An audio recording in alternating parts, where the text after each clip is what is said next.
วิทยุกระจายเสียงแห่งประเทศไทยจังหวัดลำปาง FM 97 เมกะเฮิรตซ์เสนอรายการธรรมะยามเช้า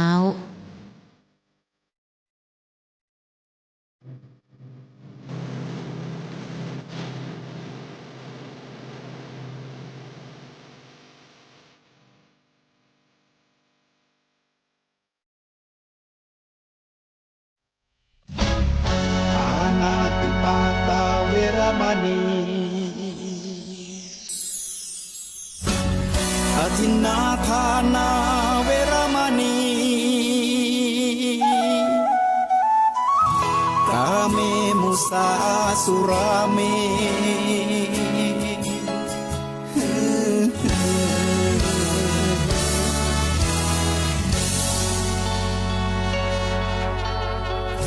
ศีลคือข้อห้ามธรรมคือข้อให้พุทธองค์ตรัสไว้ชี้ทางใจให้ภาคเพียรเบญจศีลเบญจธรรมท่องจ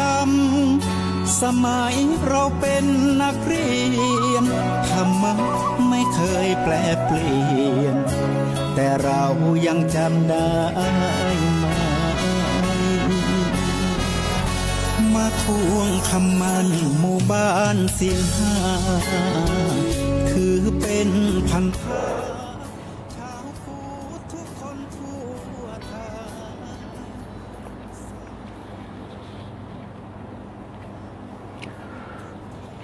อดีเตกาเลปีเก่า68รวมป้นไปแล้วปีใหม่69ของแผ่วไกลเก่ามาถึง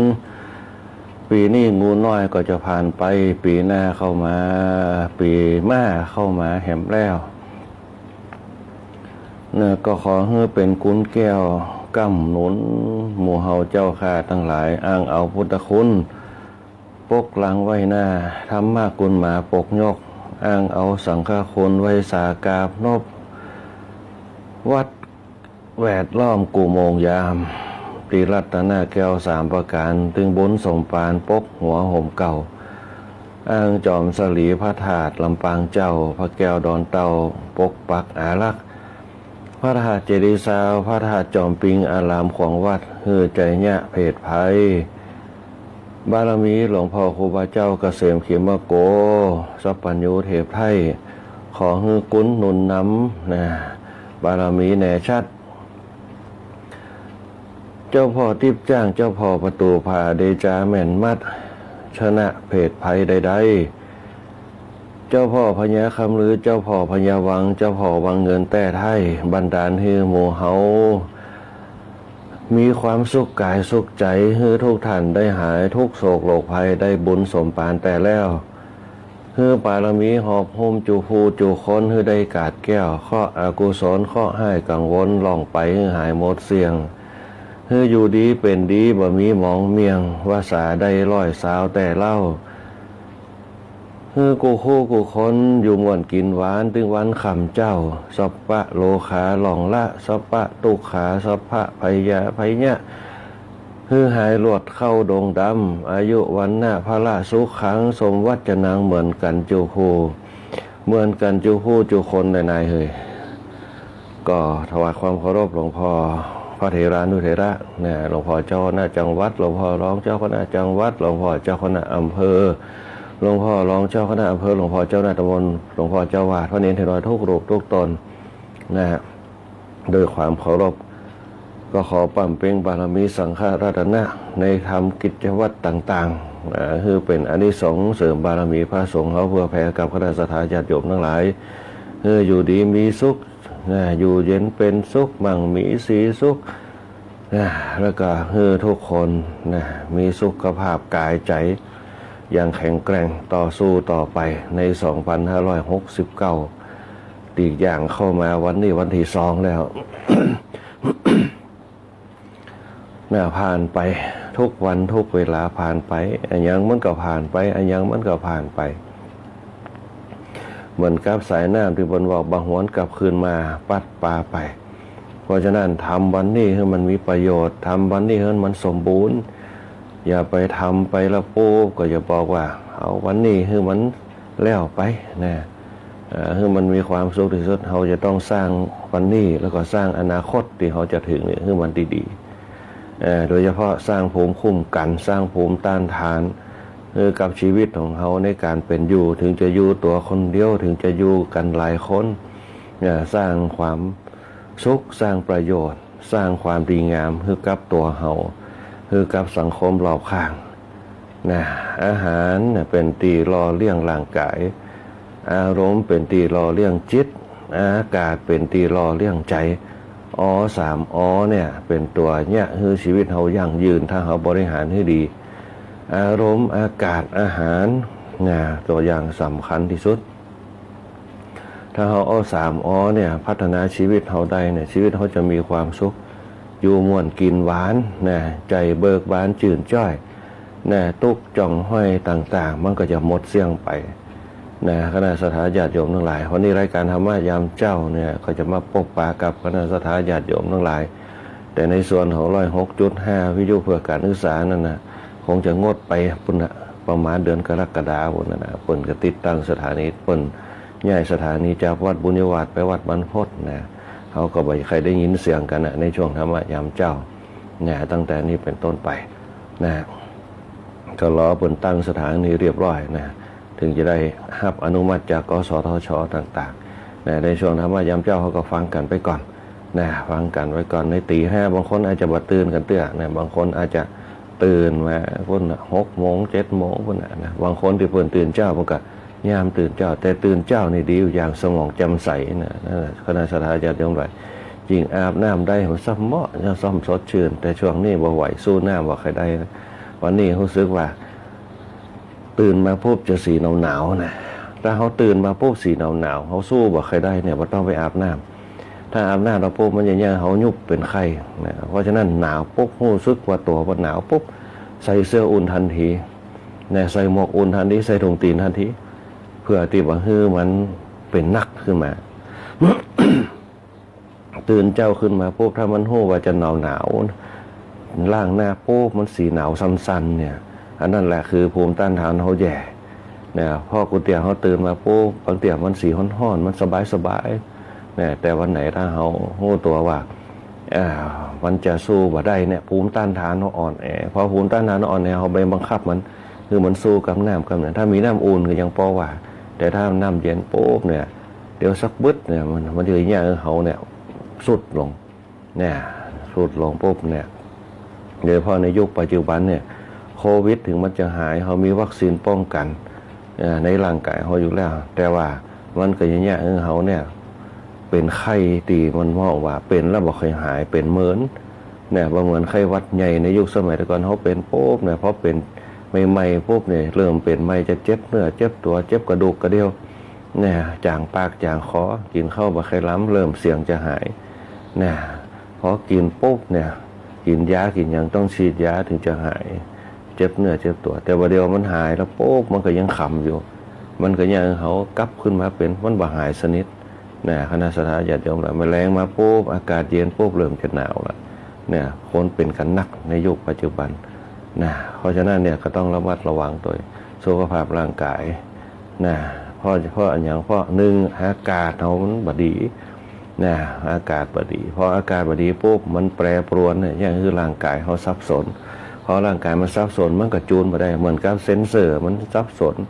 มันเปิดดับเปิดดับเดี๋ยวก็ดับไปผ่องเดี๋ยวก็แจ้งไปผ่องเนี่ยมันร่างกายเขาก็เช่นเดียวกันเนี่ยเพราะฉะนั้นเนี่ยเมื่อเขามีสติในการดำเนินชีวิตหู้ตัวปุ๊บเนี่ยเอาหาอุ่นๆใส่ร่างกายไปก่อนแถมพอกินยาไปตัวเหี่ยกันไว้เลยแน่นอนมันตึงหู้ว่าเป็นคนที่มีสติจะหู้ตัวเก่าว่าร่างกายเขาสู้ได้หรือไม่ได้แต่เขาจะไปบังคับร่างกายคนเขาบางครั้งบังคับร่างกายเกินไปนะมันอย่างเขาเนี่ยเป็นนักนะอันนี้เป็นตอนคนเฒ่าแก่ก็เปิ้นก็สอนเหมือนกันเพราะนั้นความอดทนเนี่ยบางอย่างเนี่ยเขาก็เมื่อร่างกายเขาอดทนได้เขาเพิ่มความอดทนไปแถมทำการทำงานสู้แดดสู้ฝนสู้ลมสู้หนาวได้นะ เพราะฉะนั้นต้องระมัดระวังตัวนะฮะรายการธรรมะยามเจ้าตั้งสอนรอนฟังก่อเจริญพรอนุโมทนาขอบคุณครับผู้อำนวยการ สถานีคุณอัญชันสรลำนะผู้อำนวยการสถานีคุณกาญจนาอินทาหัวหน้าฝ่ายรายการคุณแอลชุติการดาวชัยคุณก้อยอัชราพรป้องจันทร์คุณปัญหาสุยะเนี่ยเป็นต้นดีเจเดี๋ยวสักกรรมหนึ่งขวายต่อจากรายการเขาพวกเนี้ยเข้ามาจัดรายการกันนะเข้ามาจัดรายการในช่วงเจ้าเนี่ยแล้วก็เนื้อหาสาระต่างๆแต่ละวันเพิ่นก็จะสรรหามาบอกว่าจะเป็นความเคลื่อนไหวนะบอกว่าจะเป็นนันทนาการสาระนาหูต่างๆเพิ่นจะนำเอามาเผื่อแผ่กับคณะสัตยาญาติโยมพร้อมกับสมาคมเพิ่นฮ้องว่าผู้สูงอายุเนี่ยที่เพิ่นมาโอ้กันพออาจารย์นันศรีพ่องปาราดาพ่องป้าแอพ่องเนี่ยป้าต้องพ่องเนี่ยนี่เป็นต้นเพิ่นก็จะมารวมจัดรายการกันพร้อมกับทางทีมงานของจังหวัดลำปางเขาทั้งท่านผู้ว่าเขาตัวทั้งสาธารณสุขจังหวัดนะทั้งการศึกษาที่การจังหวัดพ่องทั้งโรงพยาบาลพ่องนะเพิ่นก็จะมาคือความรู้กันต่างๆคณะสัตยาญาติโยมเขาก็เป็นมิตรสัมพันธ์ที่ดีนะเข้ามาร่วมกิจกรรมการเข้ามาแชร์การเข้ามาเปลี่ยนบรรยากาศกันในการคนเขาว่าร่วมกันร่วมคิดร่วมทำร่วมสร้างสรรค์กัน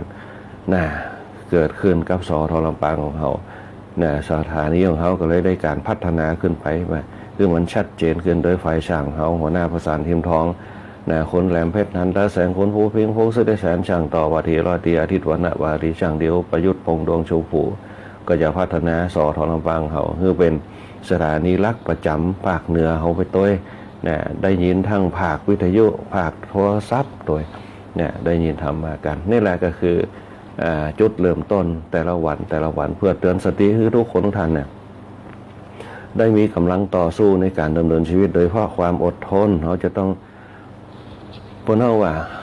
ยึดในความอดทนไว้ในจิตในใจเขาคือใดสิ่งที่เนี่ยคือความอดทนเขาอยู่กับตัวกับจิตเขาได้เนี่ยก็คือศีลคือตานคือภาวนาตานเนี่ยเป็นอันดับแรกศีลเป็นตัวควบคุมบ่คือตานมันเสื่อมสลายไปศีลเป็นตัวควบคุมกับตานเนี่ยเป็นตัวตั้งมั่นเป็นพลังเนี่ยคือความแจ่มใสมันเกิดคือความแจ่มใสก็คือภาวนาคือความเจริญจิตเจริญใจเจริญกายเจริญวาจาเกิดขึ้นนั่นแหละคือดอกไม้งามเพียงห้องว่าดอกไม้คุณธรรมที่มันเบ่งบานมันเป็นภาวนาคนไหนที่มีภาวนาอยู่ในจิตในใจคนนั่นจะเป็นคนที่เห็นอย่างก็เจริญตาอู้อย่างก็เจริญปากคิดอย่างก็จะเจริญใจเพราะคำว่าภาวนาแปลว่าความเจริญนั่นแหละคือจุดเริ่มต้นในการสร้างธรรมะเพื่อให้เกิดธรรมชาติมนุษย์คนเราทั้งหลายอยู่ด้วยธรรมชาติของแต่ละคนจะบ่เหมือนกันบางคนก็อู้แหมย่างบางคนก็พฤติกรรมแหมย่างบางคนก็อาการแหมย่างเนี่ยเป็นธรรมชาติของเขาเพราะฉะนั้นเมื่อเขาฮู้ธรรมชาติแล้วปุ๊บเนี่ยปล่อยไปตามธรรมชาติถ้าเขายึดมั่นกับธรรมชาติฝืนธรรมชาติมันก็ยังฝืนจิตฝืนใจเขาเพราะว่าโลกลานตานเต้าต่างๆทุกอย่างมันเป็นธรรมชาติเป็นพฤติกรรมเขามันขึ้นอยู่ที่กรรมการกระทำนี่แหละของเขาแต่เขาจะเปลี่ยนกรรมได้ก่อนเพื่อให้มันเกิดผลวิบากดีๆขึ้นเขาเปลี่ยนกรรมกรรมคือการกระทำเขาเปลี่ยนกรรมเนี่ยคือเขามีพฤติกรรมในเรื่องของศีลความมีระเบียบเนี่ยคือเขาเนี่ยมีจรรยามารยาทฝึกให้เขาฝึกให้เขาทำฝึกให้เขาคิดในเรื่องของศีลระเบียบตื่นเจ้าเป็นจะใดตื่นควายเป็นจะใดตื่นนับเด็กเป็นจะใดนั่นแหละที่เขาสอนกันแต่เขาไม่ได้คำนึงถึงในเรื่องของศีลเขาเรื่องคำนึงถึงเรื่องว่าตัวตนของเขาไม่ได้นึกถึงศีลเพราะเขาถ้านึกถึงศีลเนี่ยศีลเนี่ยคือมีระเบียบศีลเนี่ยคือมีระบบศีลคือมีจรรยามารยาทศีละแปลว่าจรรยามารยาทจรรยามารยาททำให้เกิดจารีตคือความประพฤติทางใจจารีตทำให้เกิดวัฒนธรรมความเจริญในด้านธรรมะทำเจริญในด้านธรรมชาติวัฒนธรรมทำให้เกิดอารยธรรมการสืบสารธรรมชาติที่ในความเป็นมนุษย์เราสร้างขึ้นเขาจึงมีประเพณีอันดีงามต่างๆที่สืบทอดกันมาประเพณีวัฒนธรรมทางศาสนาประเพณีวัฒนธรรมทางองค์กรที่เขาเป็นอยู่บ้านนี่เป็นเนี่ยการจะบ้านนี่เป็นปลูกข้าวปลูกหน้าปลูกนั่นปลูกนี่เขาจะฮู้กันบ้านนี่เป็นปลูกหอมบ้านนี่เป็นปลูกผักกาดบ้านนี่เป็นไข่ของเขาจะฮู้วัฒนธรรมเลยในหมู่บ้านเขาสังเกตว่าบ้านนี่แต่ก่อนเนี่ยเขาเคยไปซื้อขวาซื้อจีนลาบซื้อแกงออกซื้อจีนซดอย่างบ้านนี่บางเสียซื้อไปปุ๊บสร้างอริยธรรมแปะเพิ่นฟังเพิ่นก็จดบัญชีเอาไว้ถึงแล้วก็มาจ่ายเพิ่น นั่นแหละคือการอยู่ด้วยความมีวัฒนธรรมแล้วก็ศีลธรรมในสมัยก่อนเนี่ย คำว่าศีลมันเป็นระเบียบจัดจิตจัดใจจัดพฤติกรรมได้คือเขามีความซื่อสัตย์มีธรรมะเมื่อมีศีลเรามีธรรมธรรมะคือความซื่อสัตย์ความสุจริตเกิดขึ้นมา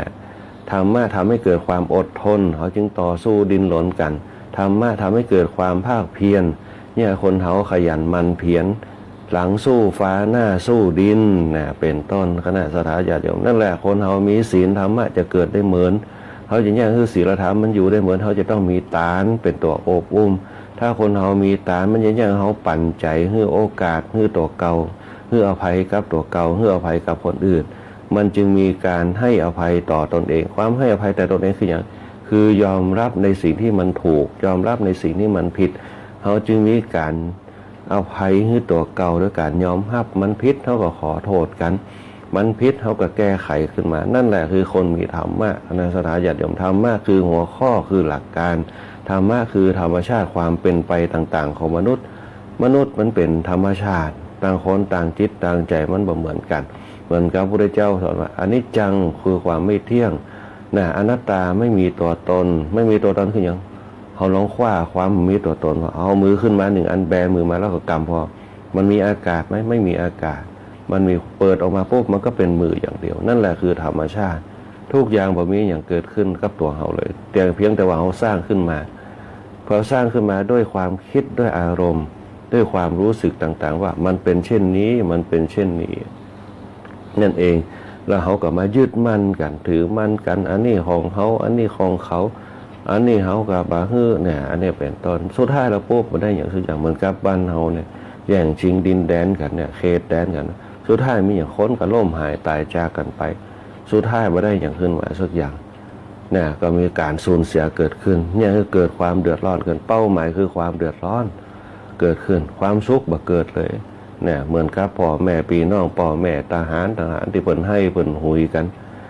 สุดท้ายมันมีอย่างสักอย่างเหมือนกับการบ้านการเมืองเขาก็เหมือนเดียวกันอันนี้ปัจจุบันเอาธรรมะมาโอ้การเมืองเขาจะมาได้อย่างสักอย่าง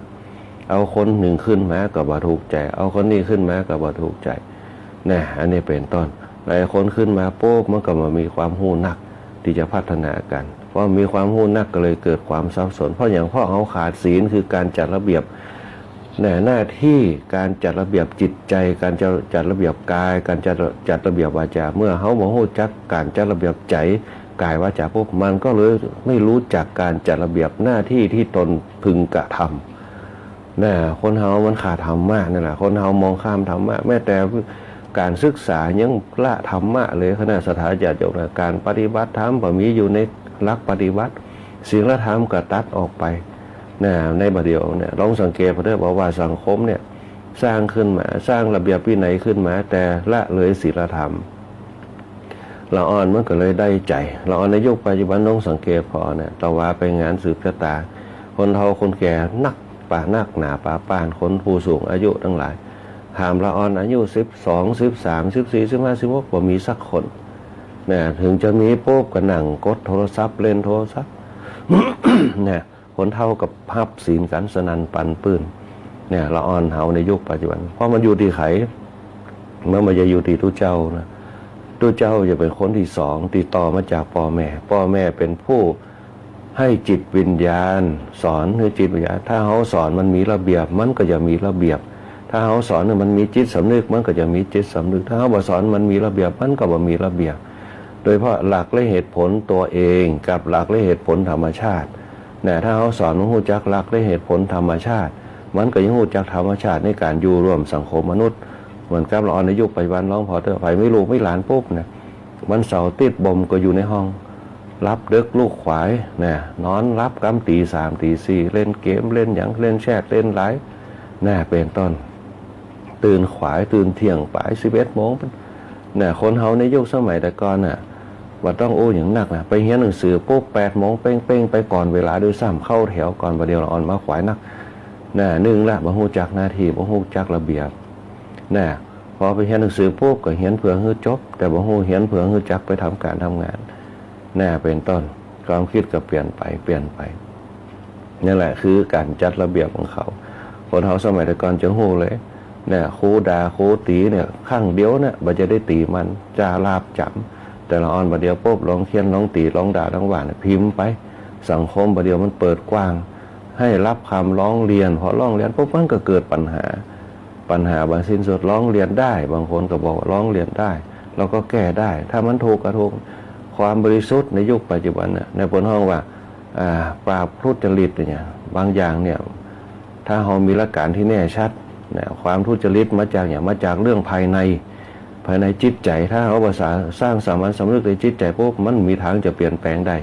ถึงมันจะเปลี่ยนแปลงกับต่อหน้าก็ได้แต่รับหลังปุ๊บมันก็ฝังสันดานของเขาไปเนี่ยอันนี้เป็นคนเขาในยุคปัจจุบันตึงแตกต่างกับยุคสมัยแต่ก่อนยุคสมัยแต่ก่อนปุ๊บเปิ่นบอกว่านี่บุญก็คือบุญนี่บาปก็คือว่าบ่ต้องไปสงสัยเรื่องบุญเรื่องบาปมันเป็นมาจะได้มันทำได้ก่อนมันเป็นจะอีก่อนมันบ่สมควรได้มันบ่มีเหตุผลที่จะต้องไปถามนี่บุญก็คือบุญก็คือการกระทำแล้วมีความสุขแนวเท่าแก่เปิ่นของเขาในยุคก่อนเปิ่นยังสงบสุขกันอยู่สันติสุขกันเนี่ยบ่ต้องไปถามนักนั่นนี่ในยุคปัจจุบันปุ๊บเนี่ยยิ่งข่าวเขาเนี่ยทางด้านคุณธรรมจริยธรรมมันโด่งดังขึ้นมาเนี่ยคนเขาก็บ่ได้แยกแยะเขาบ่ได้แยกแยะปุ๊บว่าอันเนี้ยนิ้ว5 นิ้วมันยังบ่เหมือนกันเนี่ยสังคมในยุคปัจจุบันจะคือมันเป๊ะตามใจเขามันเป็นไปไม่ได้เพราะนั่นเป็นธรรมชาติแต่สิ่งที่สำคัญที่สุดคือ1เขาต้องสร้างตัวเก่าให้มีจุดยืนเดี๋ยวก่อนโดยเฉพาะศีลทานภาวนาศีลคืออย่างคือการจัดระเบียบภายในทานคืออย่างคือทานคือพลังห่อหุ้มที่จะผลักดันให้เรามีกำลังวิ่งการล่นการเนี่ยการเนี่ยมันก็อยู่ในทานในศีลในภาวนาคณะสัตยาติโยมทั้งหลายถ้าเขาแบบมีกำลังเขาไม่สามารถเนี่ยการได้ถึงวันเพราะอันที่2คืออย่างคือทานคือตั้งมั่นตั้งรักนะคือโอกาสแล้วก็พร้อมที่จะทำนั่นแหละคือทานคนที่บอกให้โอกาสให้ช่องว่างในแรงฮึดเขาในแต่ละวันเนี่ยถ้าเขาตีเขาว่าทานเป็นทานแปลว่าการให้การแบ่งปันนะการเสียสละการบริจาคว่ากันไปถ้าเขาปล่อยวางนั่นแหละคือคำว่าทานประโยชน์ทานเนี่ยเขายึดมั่นเดี๋ยวเอาเข้าใส่บาตรตัวเจ้าต้องเอาไปกินต้องมีประโยชน์เมื่อมีประโยชน์ต่อไปมาฮื้อหำละเนี่ยคำว่าทานคือเมื่อฮื้อปุ๊บต้องปล่อยวางฮื้อใดถ้าปล่อยวางมาได้ปุ๊บมันก็จะเป็นปัญหาเหมือนกับข่าวที่มันเกิดมาฮื้อตานไปแล้วเอาคืนเป็นปัญหาทันทีเนี่ยทานคือการชำระจิตใจให้ปล่อยวางให้ได้เนี่ยมันจะเชื่อมโยงไปถึงการให้โอกาสคนการให้โอกาสมนุษย์การให้โอกาสสัตว์นั่นแหละนิสัยที่เขาจังมัน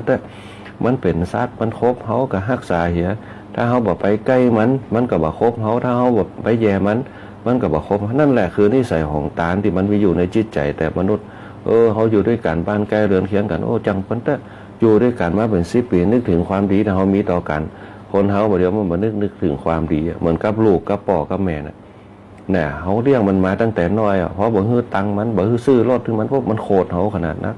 แค่วันเดียวเขาด่ามันวันเดียวมันอยู่บ้านละเนี่ยแหละ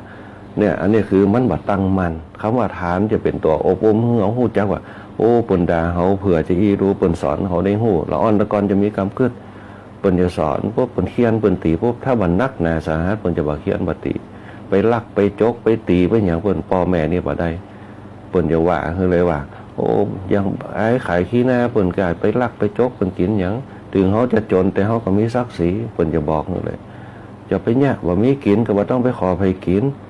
เนี่ยเปิ้นอันเนี้ยเปิ้นจะสอนเลยเปิ้นจะฮู้จักเขามีสำนึกคือเขาฮู้จักว่าดิ้นรนด้วยตัวเองอัตตหิอัตโนนาโถตนแลเป็นที่พึ่งแห่งตนเนี่ยเราในยุคปัจจุบันพวกลองไปว่าไปด่าเนี่ยว่าต้องว่าข้างบ้านนะในหมู่บ้านเขาไปด่ามันว่ามันด่าคนเฒ่าเลยในยุคปัจจุบันแม้แต่ขี่รถมันก็จะฮู้จักหาคนเฒ่าคนเฒ่านี่คนบ้านเขาโลปอหลวงนี่เดินมาเนี่ยจากลูกการมาเนี่ยเขาจอดรถห้าเปิ่นไปบ้านเขาเหี้ยผมมีเราอ่อนในยุ่งวันเดียวตะกอนบ่ได้นะปานเขาเดี๋ยวปุ๊บลุงนี่กลับไปบ้านแกไปเจอน้องไปเจอผมเดี๋ยวผมไปส่งเนี่ยอันเนี้ยเป็นฮู้จักกันเราอ่อนมาเดียวมันฮู้จักไผ่เพราะมันอยู่ในกบในกะลาบ่ฮู้จักจุ่มเจ้าหลวงพ่อเต้คนเฒ่าแก่เขาบางเตี่ยบางคนจะมาฮู้จักละอ่อนบ้านเหนือบ้านใต้ด้วยซ้ำแต่ก่อนเพิ่นฮู้จักกันหมดนี่แหละคือสังคมเขาขาดคำว่าศีลธรรมคำว่าศีลธรรมมันบ่เกิดเนี่ยพอมันบ่เกิดปุ๊บเนี่ยค ความโอบอ้อมอารีมันจึงไม่เกิดเขาจงเปรียบเทียบเบญจศีลเบญจธรรมเนี่ยก็ในสถาญาติโยมหลายเอาเบญจศีลเบญจธรรมเข้ามาประกบเนี่ยเบญจศีลคือศีลห้าธรรมห้า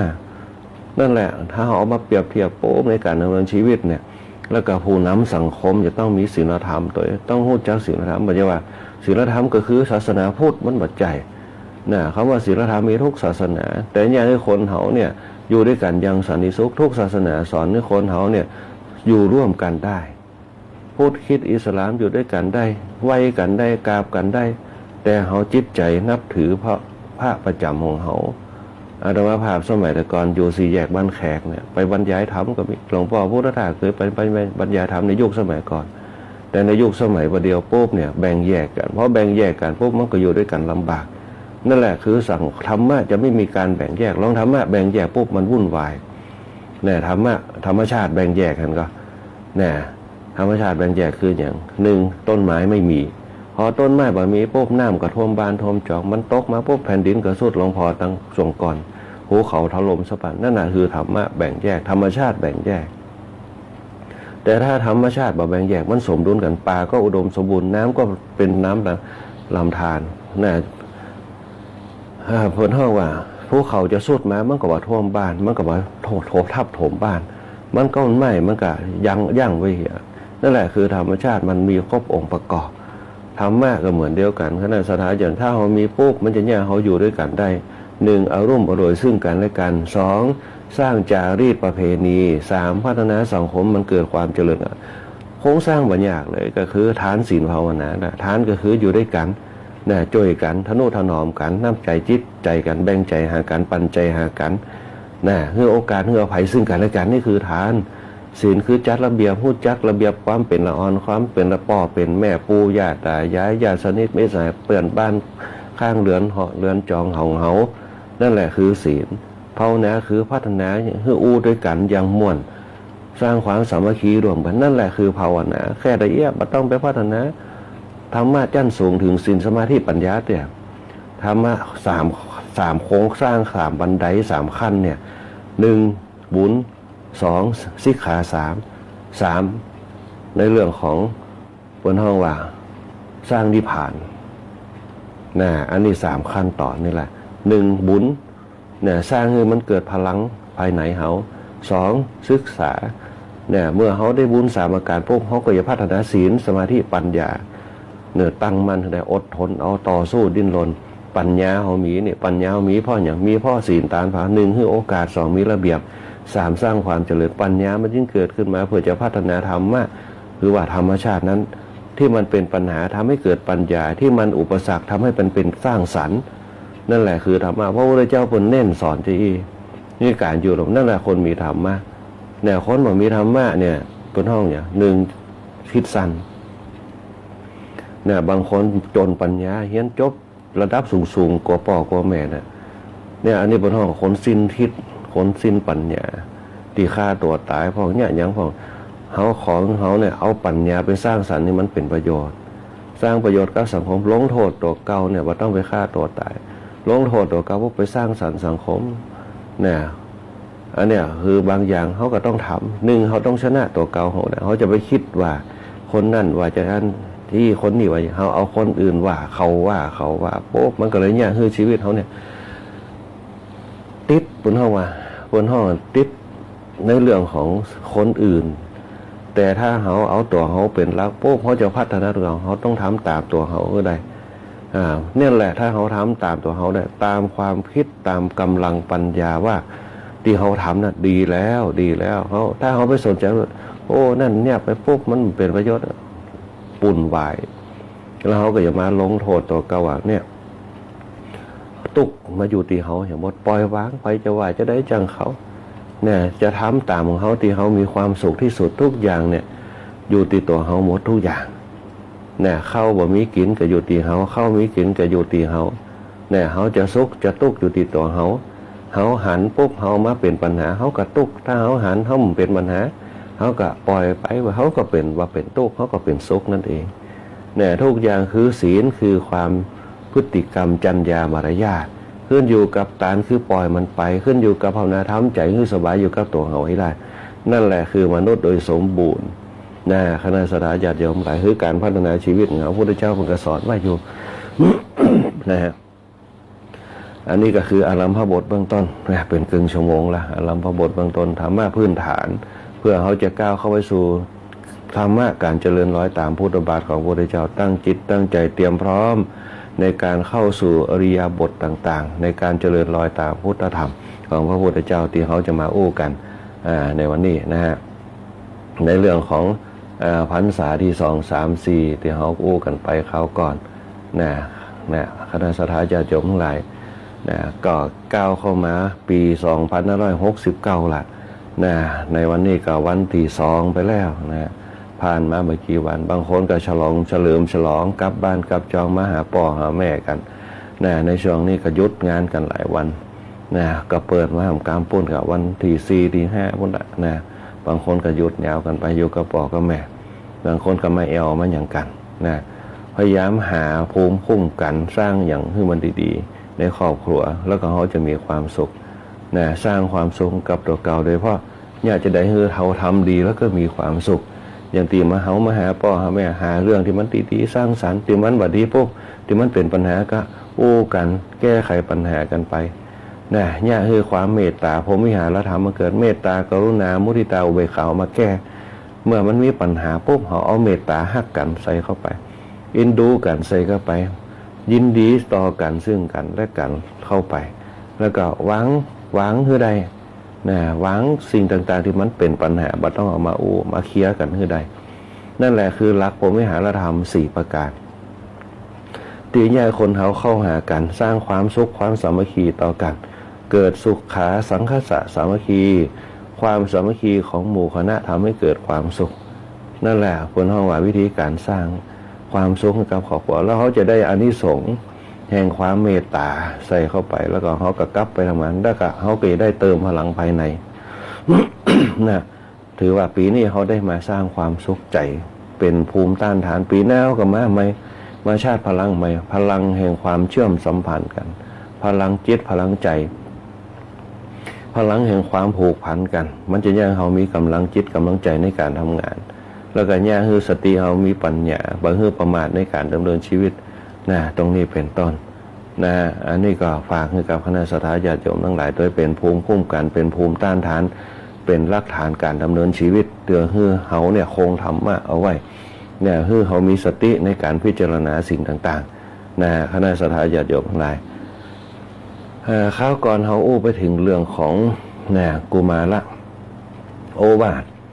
กุมารปัญหาที่เพิ่นถามกันไปที่เขาตอบกันไปที่พระพุทธเจ้าถามสามเณรในเรื่องต่างๆผ่านออกไป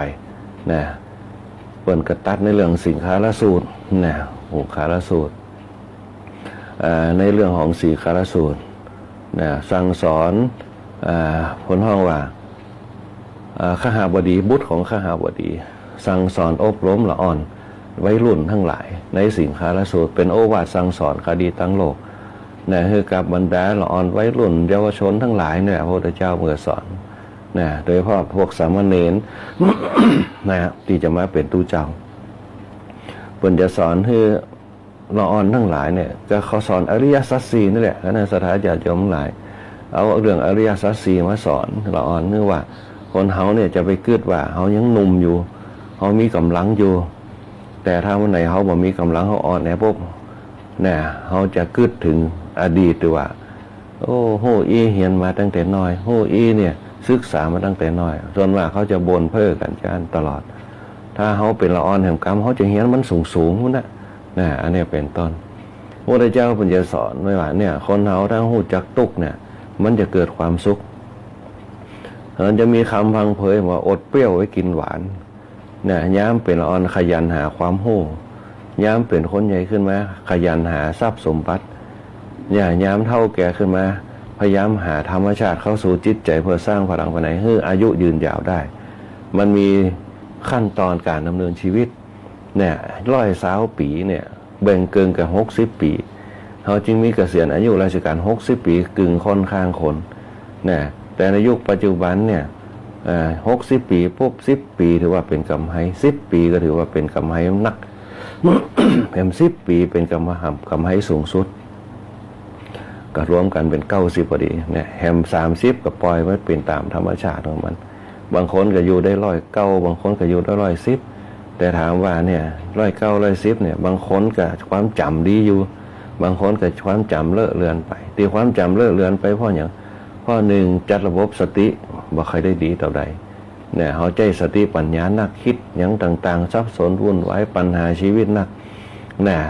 จิตในสมองเนี่ยเส้นประสาทต่างๆมันก็เลยแยกเขาเนี่ยซับซ้อนพอซับซ้อนปุ๊บมันก็เลอะเลือนไปแต่บางคนเนี่ยเปิ้นตั้งมั่นอยู่ตลอดเปิ้นมีธรรมะอยู่ตลอดคือสมองมันโล่งคือสมองมันแจ่มใสตลอดมีปัญหาก็แก้ไขไปเนี่ยพอแก้ตัวมาพวกความจำเพิ่นยังดีอยู่เนี่ยอย่างอาตมาภาพเคยไปสนทนาธรรมบางคนเฒ่าแก่บางผู้บางท่านเปิ้นไปฟังธรรมมาตลอดเปิ้นจะฮู้ภาษิตเปิ้นจะฮู้พุทธศาสนาสุภาษิตเปิ้นจะฮู้จักระบบการดำเนินชีวิตเนี่ยใจดำเนินชีวิตคืออย่างที่เอามาอู้เนี่ยถึงวันบางคนก็บอกว่า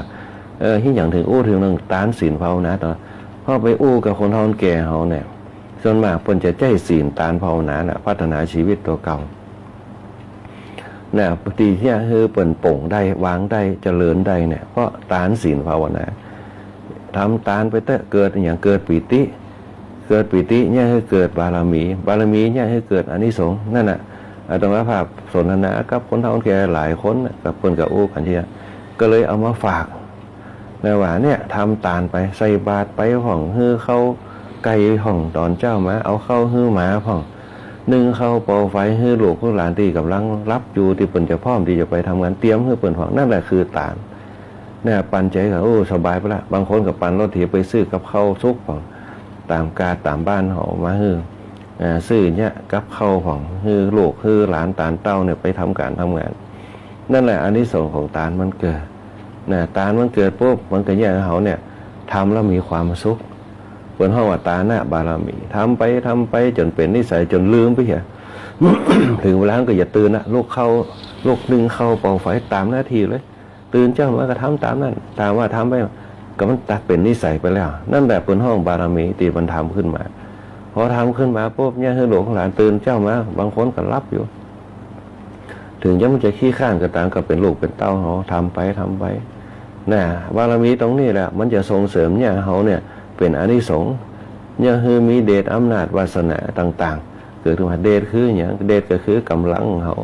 เนี่ยพอเขาเท่าแก่ลงมาปุ๊บมันก็จะมีอานิสงส์มันดูแลอย่างเขานะเจ็บเป็นป่วยไข้มันก็เอาเขาไปส่งโรงพยาบาลซื้อยามาให้กินป้อนเขานั่นแหละคือเดชโดยที่เขาบ่ต้องแสดงอำนาจนะอำนาจมันจะเป็นเรื่องภายในของมันเดชมันจะเป็นเรื่องภายในของมันอำนาจมันก็อยู่ภายในของมันพอโอ้แม่บ่สบายปูบ่สบายยาบ่สบายมันก็รักษาบางคนหยุดงานมาเฝ้าก็มีนั่นแหละบนห้องวัดอานิสงส์ของตาอานิสงส์ของศีลคือหนึ่งนิ่งสงบนะเนี่ยคือเกิดความศรัทธาเลื่อมใสเป็นปูชนียบุคคลที่เขามากราบมาไหว้มาฟังกรรมเขาเตือนอย่างมันก็ฟังนั่นแหละปูชนียบุคคลที่สมควรแก่การบูชานั่นแหละศีลเขาจะได้ตรงนี้ภาวนาคือความเจริญเนี่ยเจริญเขากับว่ากึศนักปล่อยเขาไปตามอารมณ์เขาแก่แล้วเนี่ยวางจิตวางใจไปได้เนี่ยแย่เขาบ่กึศนักนั่นแหละแย่คนเขาสติแจ่มใสอยู่ตลอดเวลาเนี่ยอายุวัยของเขาเปิ่นยิ่งเข้าว่าวัยชราเนี่ยหาอากาศหาอารมณ์ใส่ตัวเก่าคือได้อยู่ไปก็ต้องไปกึศนักว่าเป็นปัญหาเป็นโรคภัยไข้เจ็บ เนี่ยอยู่ไปเป็นกำลังใจของลูกของหลานเนี่ยอันนี้เป็นต้นเนี่ยบ่มีอย่างพวกกระบอกของเขาไปบ่ต้องไปเก็บงำเอาไว้บางเตี่ยบางคนเกรงใจลูกหลานเนี่ยสั่งเขาไปปุ๊บเนี่ยซื้อยาคือเจ็บเนื้อยาล้มคือเจ็บซื้ออย่างคือเจ็บถ้าเขาบ่ซื้อมาปุ๊บก็ทำใจว่านะบ่ซื้อนี่มาคือแม่แกบ่ซื้อนี่มาคือยายแกว่าได้ไปเดี๋ยวเขาอาจจะลืมก็ได้แต่ในบนห้องวัดตาลมันเกิดปั่นใจคือกันเนี่ยลืมไปเนี่ยบ่ใช่ว่าโอ้เขาตึงกึดถึงเขาโลเนี่ยอย่างมันต้องไปกึดกันเอากระเตือนเขาอาจจะลืมนะคนเฮาในยุคปัจจุบันมันเหมือนกับยุคสมัยแต่ก่อนคนงานบางอย่างมีงานหลายด้านนั่นแหละคือลักษณะของบนห้องว่าเขามีพลังภายในเกิดขึ้นนะอันเนี้ยก็ในเนื้อหาสาระในวันนี้จะอู้ถึงเรื่องเนี่ยสิงคารสูตรที่พระพุทธเจ้าได้บนห้องว่าได้ตัดเอาไว้นะ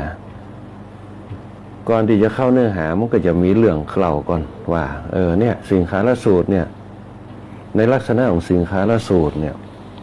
มันจะเป็นในลักษณะของ เนี่ยมันจะเป็นไปในลักษณะของมันมีขหบดีบุตรคู่หนึ่งนะชื่อว่าสิงคาลกะนะตื่นเจ้าขึ้นมาจะออกจากเมืองราชคฤห์นะหนุ่งผ้าเปียไปนะเอาน้ำเอาหดผมฮือเปีย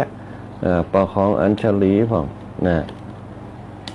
ประคองอัญชลี ไว้ทิศทั้งหลายนะไว้ทิศบูรพาทิศทักษิณไว้ทิศประจิมพ่องนะอันนี้เป็นต้นไว้ทุกอย่างทิศเบื้องบน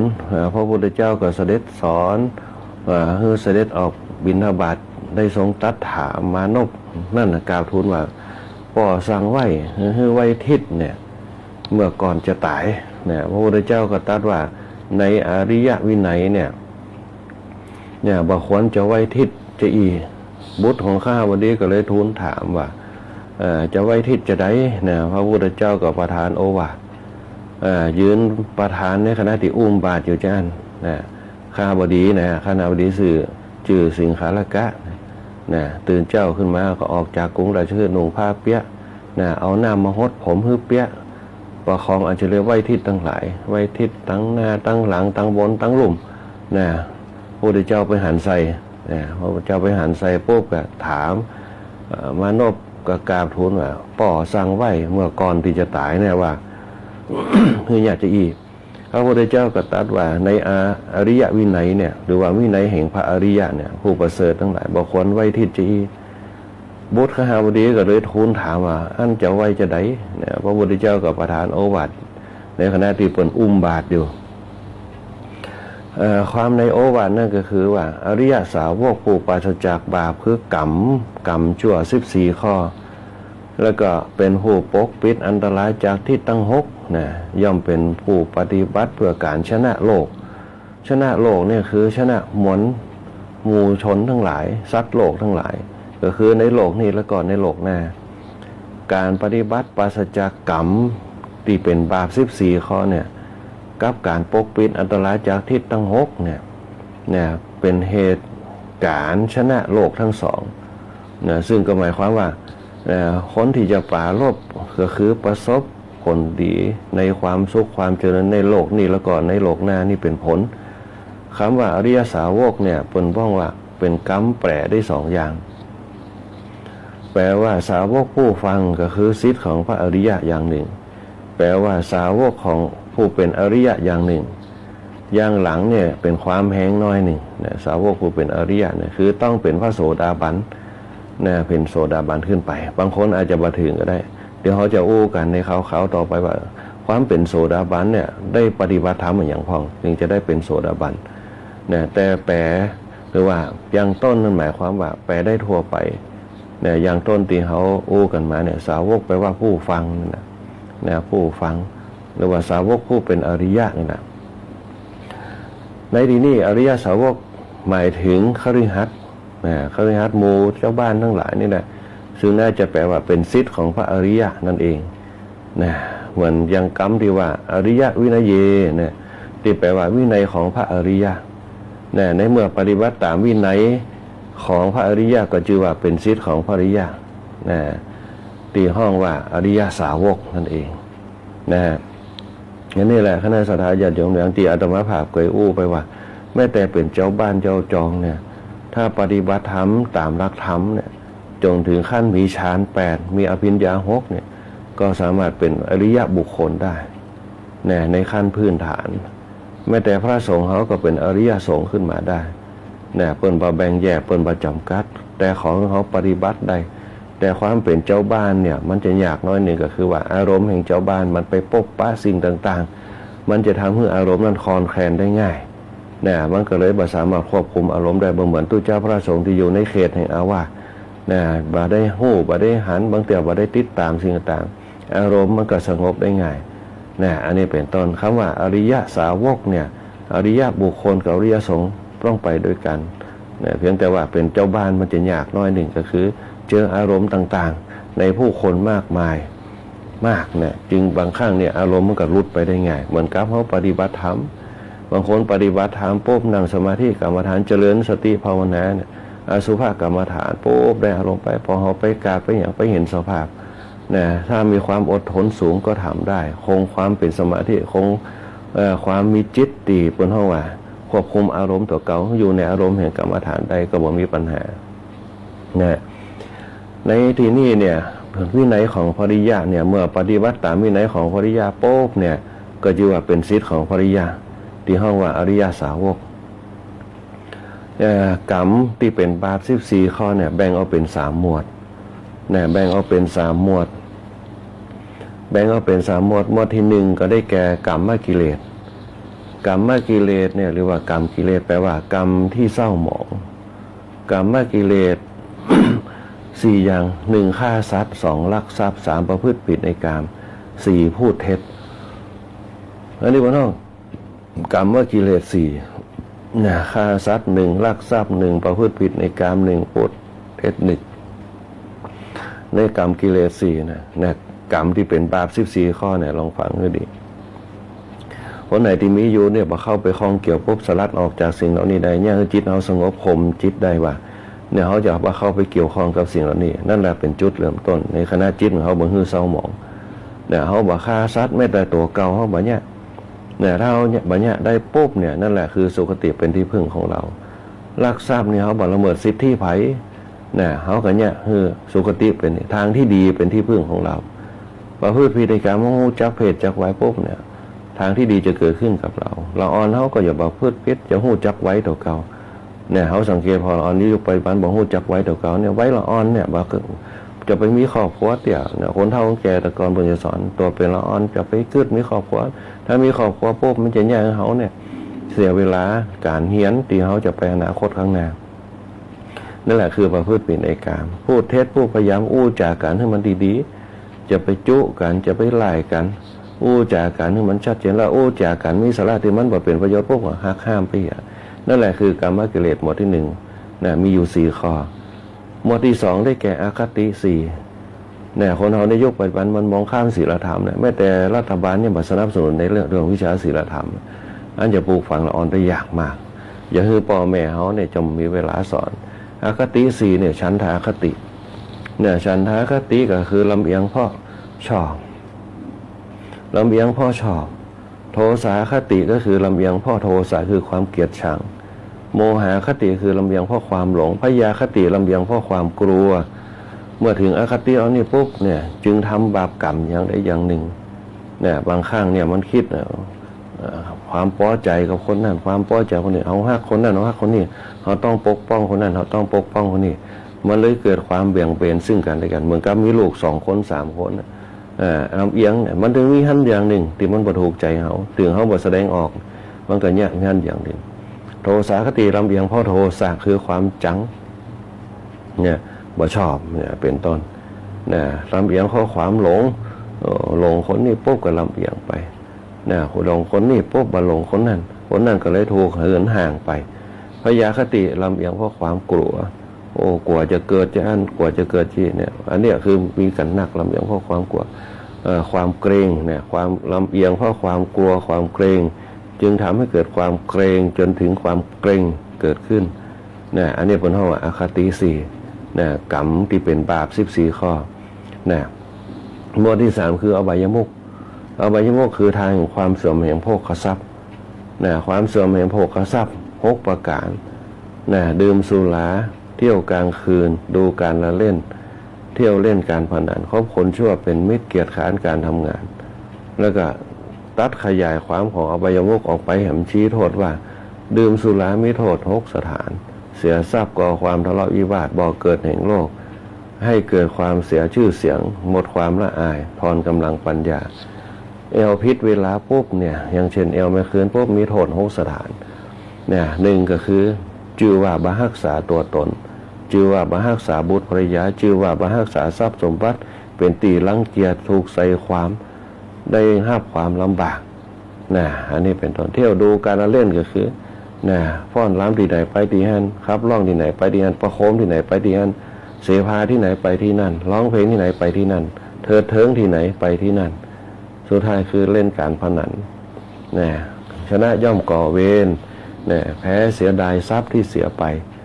สร้างความชิบหายมาเป็นตีเจือฝังมาเป็นที่เจือฝังถ้อยคำเป็นตีดูหมิ่นของเพื่อนฝูงนะมามีคนที่ปรารถนาจะแต่งงานด้วยเพราะเป็นผู้ไม่สามารถจะเลี้ยงดูครอบครัวได้นะคบคนชั่วเป็นมิตรมีโทษหกสถานอย่างคือเป็นนักเลงการพนันทำให้เป็นนักเลงเจ้าชู้ทำให้เป็นนักเลงเหล้าทำให้เป็นนักหลอกลวงนะทำให้เป็นนักหลอกลวงซึ่งหน้านะทำให้เป็นนักเลงหัวไม้นะอันนี้เป็นต้น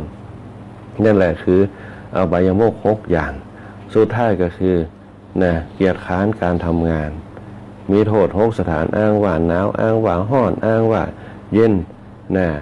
อ้างว่าเช้าเกินไปอ้างว่าหิวอ้างว่ากระหายไม่ทำงานนั่นแหละเป็นห้องว่าอบายมุขนะกินเหล้าเที่ยวดูการเล่นการมาครบคนชั่วเม็ดเกียรติค้านการทำงานรวมปุ๊บเป็นบาปกรรม14ข้อกรรมมากิเลส4ข้ออคติ4ข้ออบายมุข6ข้อนั่นแหละคือกรรมมากิเลสนะทั้งหมดนะ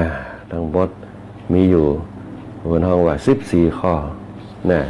เพราะฉะนั้นก็ต้องสร้างความละเอียดน้อยหนึ่งเนี่ยตีปะฮื้อมันเข้ามากำกายเฮา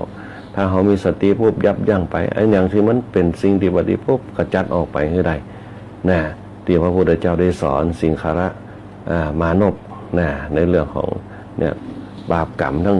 14ข้อนะกรรมมกิเลส4นะก็คือเว้น4นะเว้น4นะอันตรงกับศีล5ข้อข้างต้นบ่มีสุรามีไลเพราะอย่างเพราะว่าในพระสูตรนี่เนี่ยเรื่องสุราเนี่ยก็ว่าเป็นอบายมุขแล้วนะก็เลยบ่ได้เอารวมสุราเป็นอบายมุขกรรมกิเลสนั่นก็คือบ่ต้องกล่าวถึง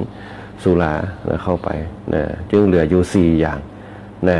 พระพุทธเจ้าจึงตรัสว่ามิตรทั้งหลายเนี่ยนะมีอยู่บนห้องว่ามีอยู่2จำพวกมิตรที่จะเข้ามาเขาเปื่อนเขาลองเอาไปพองให้ดีๆมิตรปฏิโลกก็คือคนเทียมมิตรแท้ก็คือ จำพวกหนึ่งนะมีอยู่2มิตรปฏิโลกกับมิตรแท้มิตรปฏิโลกก็คือคนปอกหลอกคนดีแต่พูดคนหัวประจบแล้วก็คนชักชวนในทางชิบหายนี่คือมิตรปฏิโลกคนปอกหลอกมีลักษณะจะได้นะคิดเอาแต่ได้ฝ่ายเดียวเสียน้อยปรารถนาจะได้มากเมื่อมีภัยเนี่ยแก่ตนนะจึงรับทำกิจให้นะคบเพราะเห็นแก่ประโยชน์ส่วนตนเนี่ยคือคนปอกหลอกคนดีแต่พูดก็คือเก็บเอาความล่วงแล้วมาพูดเนี่ยคนดีแต่พูดเอาสิ่งที่มันเนี่ยคนในสมัยแต่ก่อนบอกเขาจะมีนะคนจะบอกใครอู้กันก็เดิมคนดีแต่พูดคือเก็บเอาของที่ล่วงมาแล้วมาปราศัยนะอ้างเอาสิ่งที่ยังบ่มีมาปราศัยนะสงเคราะห์ด้วยสิ่งที่หาประโยชน์ไม่ได้นะ4เมื่อมีกิจเกิดขึ้นเนี่ยเอาเป็นที่พึ่งอาศัยมาได้นะนี่คนดีแต่พูด4อย่างคนหัวประจบจะมีอยู่4อย่างนะ1ก็คือทำชั่วก็คอยตามจะทำดีก็คอยตามนะต่อหน้าว่าสรรเสริญรับหลังนินทานะคนหัวประจบคนชักชวนในทางชิบหายเนี่ยนะเป็นห้องเนี่ยมีลักษณะ4อย่างชักชวนให้ดื่มสุราชักชวนให้เที่ยวผิดเวลาชักชวนให้มัวการละเล่นนั่นแหละชักชวนให้เล่นกันนั่นแหละคือคนชักชวนในทางเป็นห้องมิตรปฏิรูปคนเทียมมิตรแต่มีอย่างพ้องมิตรแต่นั่นก็จะมีมิตรมีอุปการะนะมิตรมีอุปการะมีลักษณะอย่างรักษาเพื่อนผู้ประมาทมีสติแล้วเนี่ยเตือนไว้รักษาทรัพย์สมบัติของเปื่อนมีภัยเนี่ยเอาเป็นที่พึ่งได้มีกิจธุระออกทรัพย์ช่วยเหลือมากกว่าออกปากนะอันนี้มิตรมีอุปการะมิตรแต่มิตรร่วมสุขร่วมทุกข์เนี่ยลักษณะมีอยู่ด้วยกันก็คือบอกความลับของตนให้แก่เพื่อนปกปิดความลับของเพื่อนไม่ละทิ้งคราวที่มีอันตรายชีวิตก็อาจสละได้นะอันนี้คือมิตรร่วมสุขร่วมทุกข์ที่จะอยู่กับเฮาได้มีความลับของตนและบอกความลับของตัวเก่าให้เปื่อนฟังปกปิดความลับของเปื่อนบัดทิ้งในความมีอันตรายแม้ชีวิตก็สละให้ได้และอีกอันหนึ่งคือมิตรแน่ประโยชน์มิตรแน่ประโยชน์มีอย่างพ้องนะห้ามให้ทำชั่วแนะนำให้ทำความดีแนะนำให้ได้ยินได้ฟังในสิ่งที่ไม่ควรได้ฟัง ป้าการไปวัดไปว่าไปบำเพ็ญประโยชน์ไปสนทนาธรรมของอัดคลิปของในการสนทนาธรรมเพื่อแผ่เป็นแบบอย่างบอกทางสวรรค์ให้นั่นแหละอันนี้เป็นห้องมิตรแต่มิตรมีใจเอ็นดูรักใคร่มีอยู่สี่ลักษณะบายินดีในข้อความเสื่อมของเพื่อนดังที่ห้องว่าทุกข์ก็ทุกข์ด้วยกันสองยินดีในความเจริญของเพื่อนดังที่ห้องว่าสุขก็สุขด้วยกันนะห้ามบุคคลผู้กล่าวตีเตือนเพื่อนนะสี่รับรองบุคคลด้วยการกล่าวสรรเสริญเพื่อนนั่นแหละอันนี้คือเปิดห้องว่าทั้งหมดเนี่ยเปิดห้องว่าหมดอบายมุขนะทั้งสามอย่างที่ได้กล่าวไปกับคณะสัตยาญาติโยมทั้งหลายได้ยินได้ฟังกันนะเดี๋ยววันต่อไปเขาจะมาอู้ถึงในเรื่องของทิศนะพระพุทธเจ้าประทานโอวาทในสิงคารกะเนี่ยการสอนเนี่ยฮือเว้นกรรมที่เป็นบาป14ข้อนะฮือเว้นกรรมที่เป็นบาป14ข้อว่ามีอย่างพ้องนะอันนี้ก็ได้อูกันไปคือกับคณะสัตยาญาติโยมทั้งหลายในสิงคารสูตรสิงคารสูตรจะมีอย่างในโอวาทสิงคารสูตรที่เขาเคยได้ยินมาเนี่ยนะ10ข้อเนี่ยโอวาท10ข้อเนี่ยนะในความเชื่อนะต่างๆเดี๋ยวเขาจะมาอู้กันในวันต่อไปนะวันนี้เราไปดูเวลาเหลือเวลา5 นาทีคณะสัตยาญาติโยมก็ขอพักธรรมะที่เจริญร้อยตามพระพุทธเจ้าเอาไว้แค่นี้ก่อนในสิงคารสูตรนะเดี๋ยวเขาจะมาอู้กันในวันต่อไปก็ขออนุญาตประกาศข่าวในเรื่องของการประชาสัมพันธ์งานบุญงานกุศลที่เขาจะมีกันในจังหวัดลำปางเขามีอยู่2 งานด้วยกันแต่วันมีดีการนิมนต์มาตัวนะก็คือตีวัดพระเจ้าไม่ซ้อนะตำบลเสด็จอำเภอเมืองจังหวัดลำปางนะเพิ่นจะมีงานผูกพระไตรสีมาตัดหวายลูกนิมิตกันในวันอาทิตย์ที่11 มกราคม 2569 เวลา 13 นาฬิกานะงานเพิ่นก็จะเริ่มตั้งแต่วันที่9นะ9 มกราคมนะงานวันที่9 มกราคมเพิ่นจะเริ่มกันจะเริ่มปิดท้องฝังลูกนิมิตปิดท้องลูกนิมิตกันนะก็จะมีเตชะธรรมพุทธาภิเษกนะในวันที่9วันที่10เนี่ยจะมีหัววัดต่างๆเข้ามาถวายพระป่าปิดท้องลูกนิมิตด้วยนะวันอาทิตย์ที่11นะมกราคมก็จะมีการตานกันตานลูกนิมิตกันนะจะมีการฝังลูกนิมิตแล้วก็จะมีสอพื้นเมืองเก่งวัชรินทร์พร้อมคณะจังสอวันชัยเจียงคำสีแพรเมืองน่านมาสอให้การฝังฮับเอาอารมณ์ขนบธรรมเนียมประเพณีเก่าๆเขาที่วัดพระเจ้าไม่ซ้อตำบลเสด็จอำเภอเมืองจังหวัดลำปางในวันที่11นะมกราคม 2569 เวลา 13 นาฬิกาเป็นต้นไปอีกงานหนึ่งวันที่15 มกราคมงานครบรอบ30 ปีแห่งวันราชสังขารหลวงปู่ครูพระเจ้าเกษมเขมโกของเรามูลนิธิไตรรัตน์เขมกาภิคุวันนี้จัดขึ้นทุกปี15 มกราคมนี่นะในเวลา 9 นาฬิกาเพื่อจะทำบุญทักษิณานุปทานอุทิศส่วนบุญส่วนกุศลไปให้หลวงพ่อครูพระเจ้าเกษมเขมโกของเรา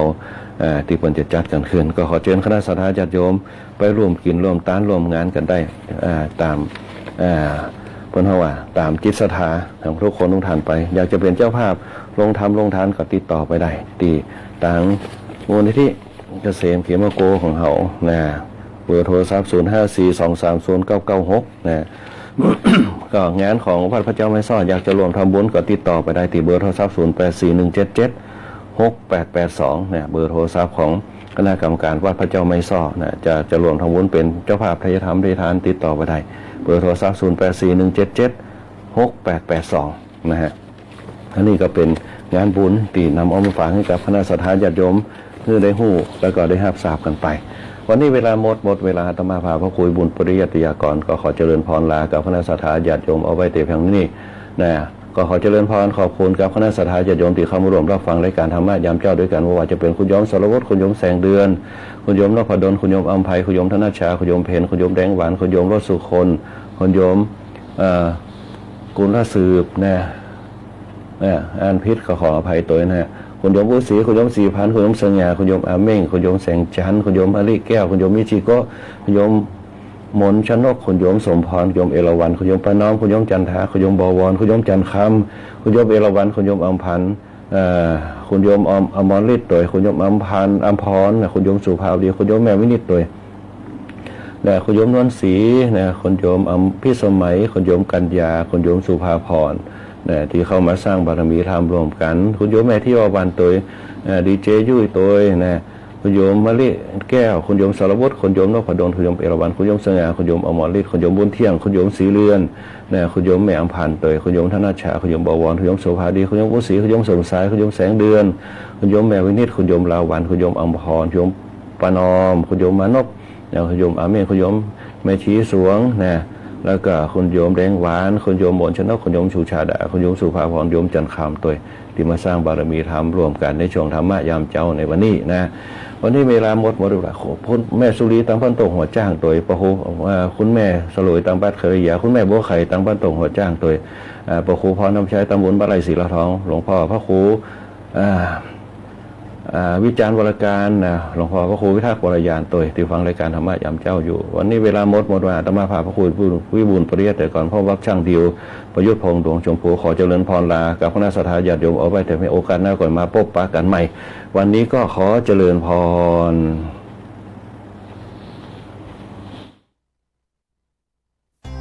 ติดตามรับฟังรายการธรรมะยามเช้าได้ใหม่ในวันและเวลาเดียวกันนี้ทางสถานีวิทยุกระจายเสียงแห่งประเทศไทยจังหวัดลำปาง FM 97 เมกะเฮิรตซ์